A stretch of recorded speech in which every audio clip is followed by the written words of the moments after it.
அதுக்கு ரெக்கார்ட் பின்னாடி இருக்கிற கதை என்னன்னா, வித்யாசாகர் சார் பார்த்தா திட்டுவாரு. பட் டான்ஸ் ஆடினே தான் பாட்டேன் நான்.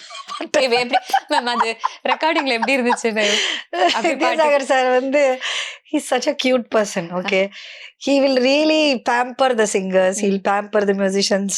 எல்லாரையும் ரொம்ப கொஞ்சி ஒரு மாதிரி ஸ்ட்ரிக்டாவும் இருப்பார். ரொம்ப ஸ்ட்ரிக்ட். ஆனா பிடிச்சிருச்சு, நல்ல மூட்ல இருக்காருன்னா ஜாலியா இருப்பாரு. சோ அவர் எப்படின்னா, இப்படி பண்ணு, பாடு, அப்படிதான் அந்த பாட்டை ரெக்கார்ட் பண்ணோம். சோ ஒவ்வொரு தரையும் ஐ ஐ பண்ணும்போது நான் இப்படி இப்படி பண்ணி தான் பாடினேன் அந்த பாட்டுக்கே. ஒன்ஸ் ஹி ரெக்கார்டட் இல்ல, ஒன்ஸ் ஹி பிளேட் இட், அப்போ நாங்க இதை பண்ணிட்டே தான் பாடினோம். Maybe not this step, but we did some step something அந்த மாதிரி. சோ அப்புறம் அந்த பாட்டு வந்ததுக்கு அப்புறம் இவ்வளவு சென்சேஷன் ஆகும் நாங்க எதிர்பார்க்கல.